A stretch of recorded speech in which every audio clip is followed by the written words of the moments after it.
Өнөөдрийн мэндийг төшөөлье. Тэгэхээр үндсэн чиглэлийг их чухал 20 оны үндсэн чиглэл болчиход байна л да. Яг тэгэхээр засгийн газрын 4 жилийн ажлаа дүгнэх жил тэр утгаараа энэ үндсэн чиглэлийг эх оны төсөвтэй уух асуудал бол их чухал байгаа. Сая бид нар 2018 оны үндсэн чиглэлийг хэлцэхэд банк орноос л 5 одоо чиглэлээр дүгнэлт гаргасан. Энэ 5 чиглэлийг бас үндсэн чиглэлийг боловсруулахдаа би засгийн газрыг анхаарсан байхаа гэж бодож байна.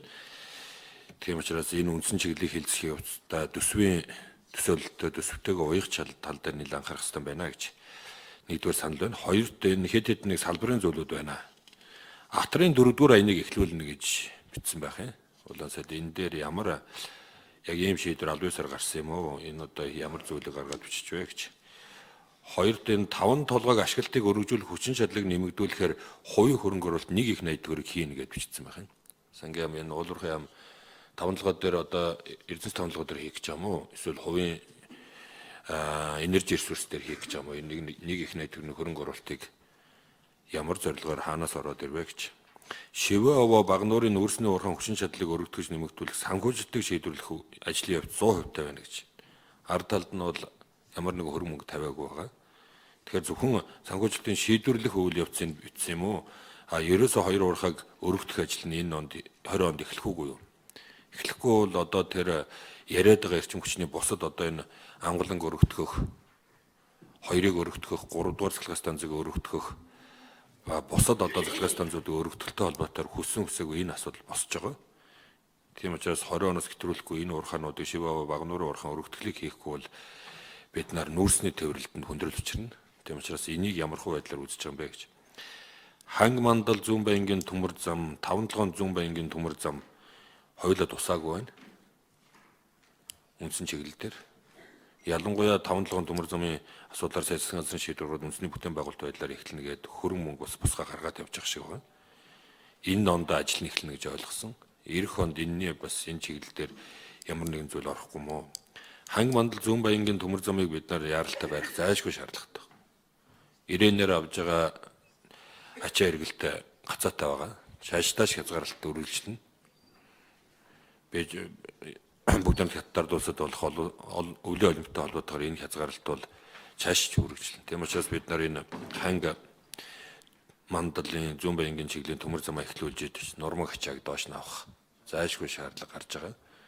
Тэгэхээр энэ чиглэлээр бол үндсэн чиглэлд бас үг өгүүлбэр алгаа гэж.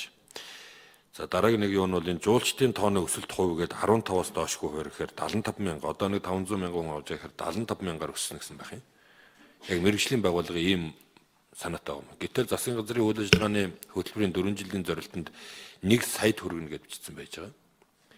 Сүүлийн үед сайд байгаль орчны аялал жуулчлалын сайд 1 сая төгрөг гэсэн зүйл яриад байгаа. 20 онд бол одоо яг энэгээр байх юм бол 610,000 болох юм байна манай жуулчдын тоо.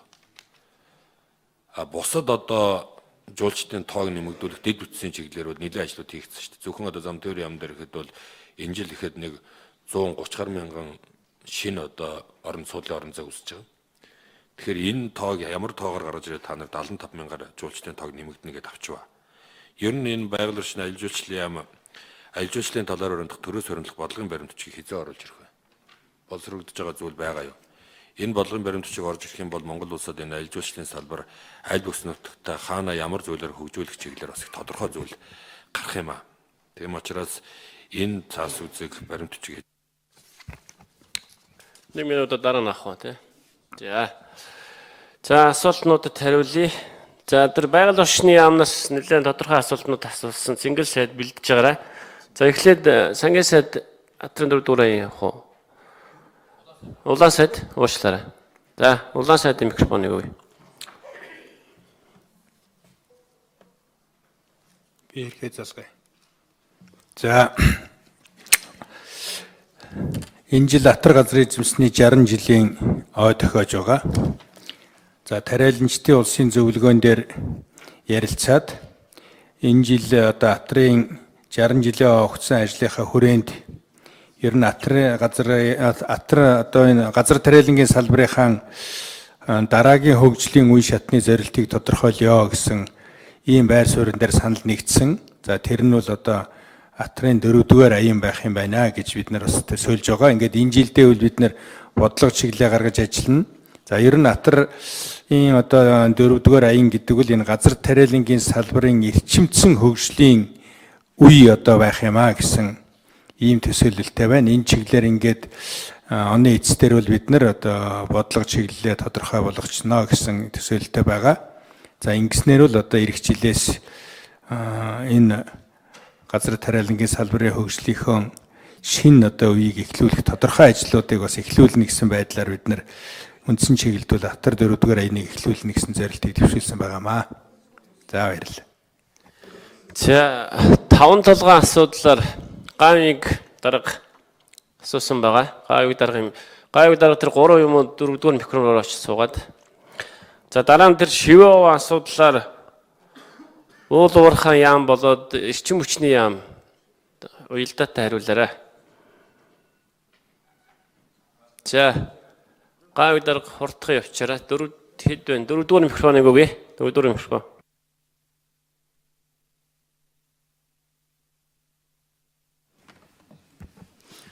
За энэ өдрийн мэндийг хүргэе. Би энэ үндсэн чиглэлтэй холбоотой 5 толгой дээр төсөв тавьсан байсныг сая харлаа, би сайн ойлгохгүй байна. За яагаад гэхээр Эрдэнэс 5 толгой хувьцаат компани техник эдийн засгийн үндэслэлийг шинжилгээ явьж байгаа. За шинжилгээ хүрээнд бол түрүү жил 2018 онд бол улсын хурлаас 73 дугаар тогтоол, за засгийн газараас нэлээд хэдэн тогтоол гаргаад энэ 5 толгойн хөгжлийг цогцоор навч үзэх, за IPO-гоос хөрөнгө босгож дунд болон урт хугацааны хөрөнгийг санхүүжүүлэх, за анхны хөрөнгө оруулалтын зарим төслүүд, за ялангуяа энэ 5 толгой зүүн баянгийн чиглэлийн төмөр замыг санхүүжүүлэх засгийн газрын 135 дугаар тогтоол гараад энэ тогтоолыг хэрэгжүүлэх хүрээнд бид ажлын хэсэг байгуулад эхний санхүүжилтийг бол хийгээд явж байгаа. За 5 толгой хашуун сухатын чиглэлийн төмөр замын аудитлэгдсэн тайлан одоо байгаа суурь болон барилга байгууламжийн бүтцийн асуудал дээр бол бид судалгаа хийгээд ямар түвшинд байгаа гэдгийг бол мэдээллийг авцсан. За 2 дахь шатны санхүүжилтийг бол хийх ажлыг бол бид бэлтгэл ажлын өрөөнд бол хангаад явж байгаа. За бусад дотоод дагалдах болон хамаарал бүхий санхүүжилтийн асуудлыг бол 5 толгой өөрөө IPO болон бусад хөрөнгө оруулалтын компаниудтай хамтарсан байдлаар шийдвэрлэхээр явж байгаа. Засгийн газраас ямар нэгэн байдлаар засгаас ямар нэгэн байдлаар хөрөнгө татан төвлөрүүлж санхүүжүүлэх ийм үүрэг бол хүлээгээгүй байгаа. За тэр шивээ Багнуурын уурхай тэр 3-4 цахилгаан станцын өргөтгөлийг холбоотойгоор нүүрсний нийлүүлэлт хангалттай юу гэсэн. Ямар уялдаатай ажиллаж байна гэж.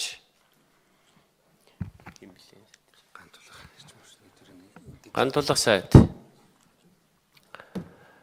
4-р микрофоныг өгье. За та бүхэнд өдрийн мэнд хүргье. За ер нь бол за уул уурхай яам бас энэ нүүрснийхээ уурхай бодлогын талаар бас байр сууриа илэрхийлэх байх.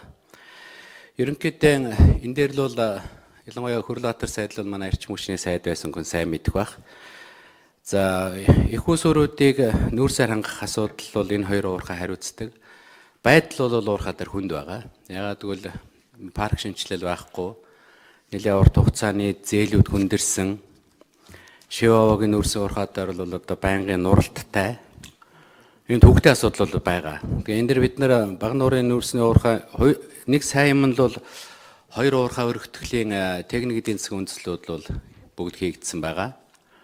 За бид нэр манай яамны зүгээс л энэ хоёр уурхайг дэмжиж ямар ч яасан нэг 250 орчим тэрбум төгрөгийн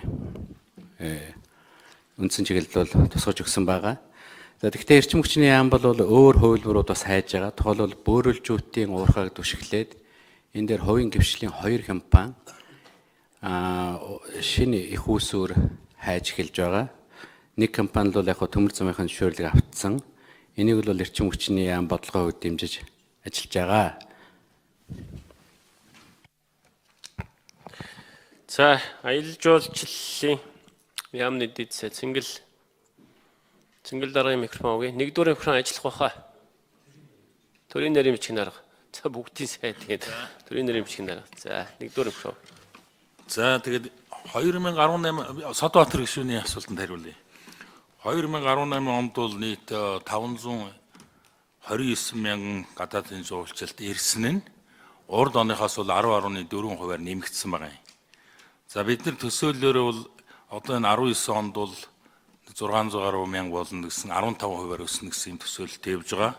Энэ юунаас одоо шалтгаалах вэ гэвэл өнөөдөртөө бол ер нь бол манай яам бол бодлогын төвшөнд бол 20 он гэхэд бол сая жуулч авна гэдэг байгаа. Энэ сая жуулчин авахт бол манай одоо гадаад хэргийн яам хэл орчмыг виз даруулах асуудал, хэл дээр орж ирсэн онгоцны буудал, вагон буудал дээр визийг хордон даруулах асуудал, хэл орчмын визийг бий болгох асуудлууд хөнгөчлөөд яваад ирэх юм бол энэ ер нь бол жуулчдын тоо ирэх нааштай явах ийм одоо хандлага байгаа. Дээр нь театр ирээс иргэний нисгийн ерөнхий газартаа бид нар бас ярина гэж бодож байгаа. Театр ирээсүүдэл хийх юм бол манай улсыг одоо зорих 7 хоногтой нэг юм уу 10 хоногтой нэг яваад байгаа. Энэ бүхэн цаашлаа бол нэмэгдэх юм бололцоотой гэж үзэж байгаа.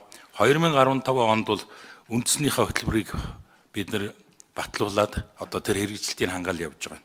Өнгөрсөн жил бид нар гол маршрут чиглэлүүдээ ингээд тогтоосон.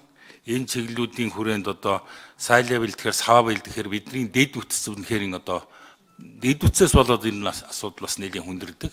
Ихээхэн хэмжээний жуулчин ирэхээр сав суулга одоо ялангуяа хөдөө орон нутагт одоо зочд буудал хангамжуул одоо хүрэлцэхгүй юм бол байдгаа.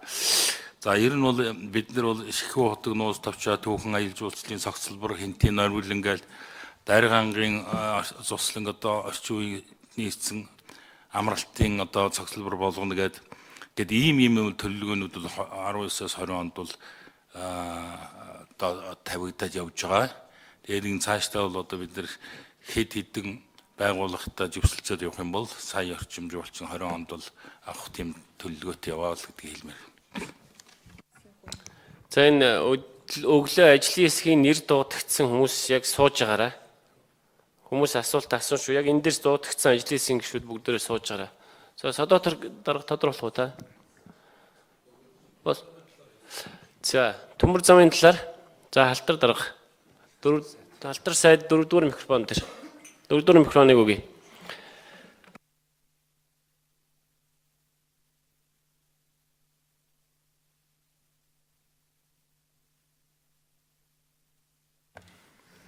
За та бүхэндээ өдрийн мэнд төргий. Садбаатар гишүүний асуултанд хариулъя. За Зүүн Баян хангийн чиглэл засгийн газар дээр энэ асуудлыг хэлсэн, тогтоол гарсан. Зүүн Баян хангийн чиглэлийн төмөр замыг барьсан нөхцөлд эхний ээлжинд одоо үйлчилж байгаа Монгол Оросын хүнээлүүлсэн Улаанбаатар төмөр замын үргэлжил байх асуудал яригдаад төмөр замын удирдлага ерөнхий хороонд чиглэл өгсөн. Оросын талтайгаа энэ асуудлыг ирээд хэрвээ Оросын талаас Улаанбаатар төмөр замдаа энэ чиглэл төмөр зам барихт нь хөрөнгө оруулалтын асуудлыг шийдъя гэсэн ийм шийдэл ирвэл асуудлыг цааш нь үргэлжлүүлж ярилцъя. Хэрвээ Оросын талаас тодорхой одоо хариу өгөхгүй бол дараагийн шатны арга хэмжээнд орё гэсэн ийм шийдэлтэр байж байгаа ханги мандлын чиглэл. За 5-7 Зүүн Баянгийн асуудал дээр 2-р асуудал байна. Тэгэхээр энэ үндсэн чиглэл дээр санал авах үед 5-7 Зүүн Баянгийн асуудал бол хараахан сөхөгдөөгүй байсан. Хожуу орж ирсэн. За ажил бол эрчимтэй явагдаж байна. 2019 оны 5 сарын 24-нд 5-7 Зүүн Баянгийн төмөр замын ажил эхлэхээр үндсэндээ шийдвэр гарсан. Монгол Улсын засгийн газраас гарах ёстой бүх шийдвэрүүд одоо гарсан. За Эрдэнэс 5-7 компани саяхан үеийг захирал хэллээ. Монголын төмөр зам компанид эхний 156.3 тэрбум төгрөгийн санхүүжилт хийгдсэн. Ингээд 5 сарын 24-нд ажил эхэлнэ. За цаашдаа бол хэрвээ шаардлагатай бол бид нар энэ үндсэн чиглэлд эдгээр асуудлуудыг бол тусгай явах шаардлагатай гэж үзэж байна. Анхаарал тавьсанд баярлалаа. За Содотор гишүүний микрофоныг өгье. 1 минут.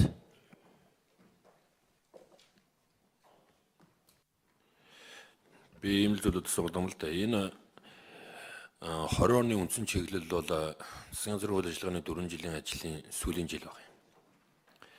Тийм учраас манай салбар яамдууд энэ засгийн газрын үйл ажиллагааны 4 жилийн хөтөлбөрт орсон зүйлүүдээс үндсэн чиглэлд юу дутуу үлдээч вэ? юуг нь буруу томьёолоод юм уу ороогүй байгаа юм бэ? Тавьж байгаа тэр зорилт юунуудыг нягтлж үзээч л гэж хэлээд байгаа. Тухайлбал би аль жуулчлалын яам дээр сая тэр зүйлүүд яриад байна л та. Тэр зүйлүүд чинь энэ та нар үндсэн чиглэлээр яг энэ цагаан дээр хараад бичнэхээр 15%-аас доош өсөлт гаргаад одоо байгаа 500 мянга 15%-аар өснөхээр 600 гаруй мянга болгоно гэсэн байгаа байхгүй юу? Тэгэхээр засгийн газрын үйл ажиллагааны чиглэлээр чинь 1 сая гэсэн байгаа байхгүй юу? 1 сая гэсэн байна. Тэгэхээр 600 мянгаыг та нар зорилтоо энэ дээр оруулчихад байна шүү дээ. Тэгэхээр энэ чинь хоорондоо авталж байгаа юм биш үү? Миний ойлгож байгаагаар зөвхөн одоо энэ За хариулт хангалттай биш вэ шүү. Байгаль орчны яам, уул уурхай яам тодорхой биш. Яг асуултанд хариулчихгүй ажлын тайлангаа ингээд бид тэгж байгаа, бид ингэж байгааг ажлын тайл яриад. За бодлохын сайдын дараа үг хэлэхэд нийлчихгүй та тэгвэл. Асуулт асуух ёстой. Тэгээ санал хэлнэ.